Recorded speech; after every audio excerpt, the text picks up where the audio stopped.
Grand Rising, you beautiful souls. We are on the second day of gate 54. So the sun is still in that gate 54. And when the sun is in transition, and whichever gate the sun is in, we each take on that energy. We each have definition in that energy and have that energy flowing through. And so this is a beautiful opportunity for us all to feel into what this energy feels like in our body.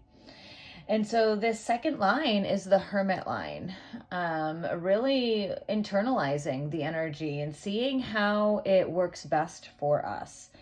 And so the key word here is discretion. Discretion. The wisdom, once a relationship is formally recognized, to restrain the temptation to take advantage of past informal interactions. The energy of restraint fuels ambition.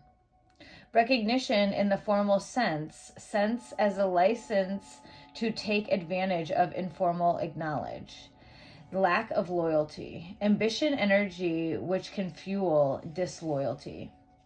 And so really having this discretion on what things we are sharing and what relationships we are building in order to follow through with some of our dreams, some of our inspirations, right? And knowing that we don't need to jump into quote unquote like shady relationships or these tempting relationships just because we might be able to get the job done quicker, right? Really utilizing this time to look into our integrity and making sure that we are leaning into this integrity and really knowing that we still have the energy of the full moon, that we're starting something new.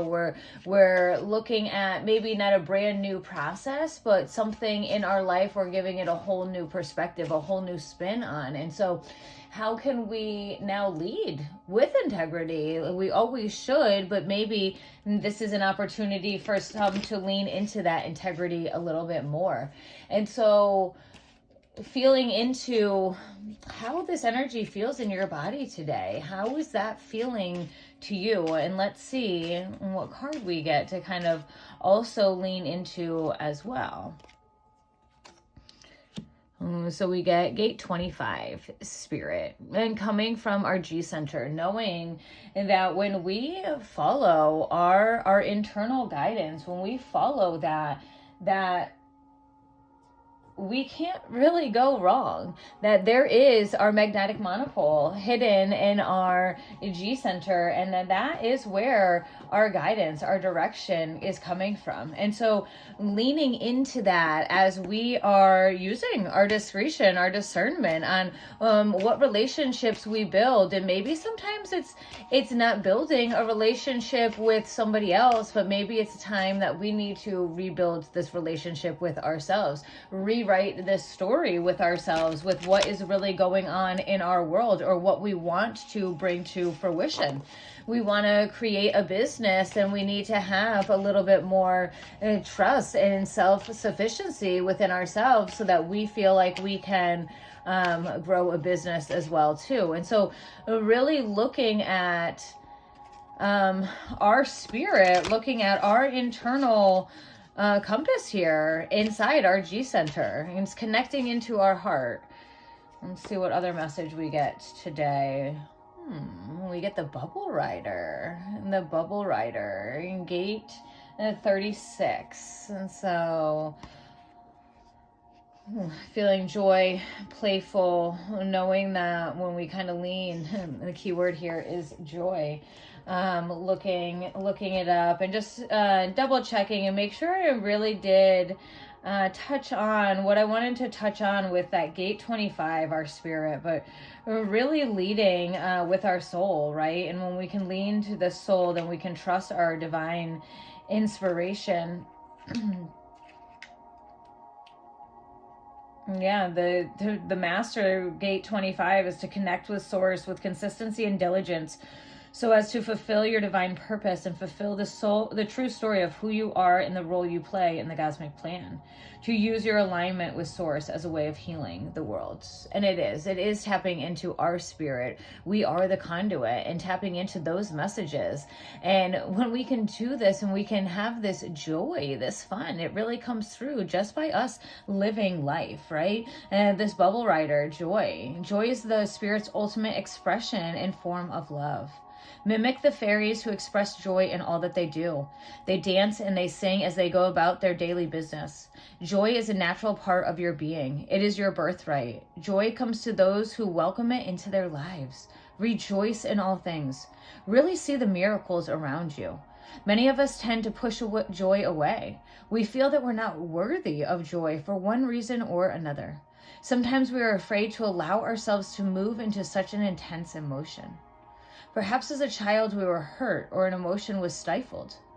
The important thing to remember is that you are in nature, and you by nature are a creature of joy. This is your natural state of being. You can choose at any time to stop pushing joy away and to allow its expression into your life. Do not feel guilty for your good fortune, but rejoice in it. As you accept more love and joy into your life, you raise the quality of all other life on this planet. It may not be something you can see immediately, but it's how the law of the spirit works. Pay attention and you will see so many wonderful things in your world. The more you focus on your blessings, the more blessings you will attract into your life.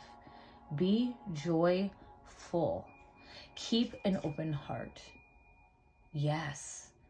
Yes, as we're leading into gate 54 of divine inspiration, right? We are this conduit.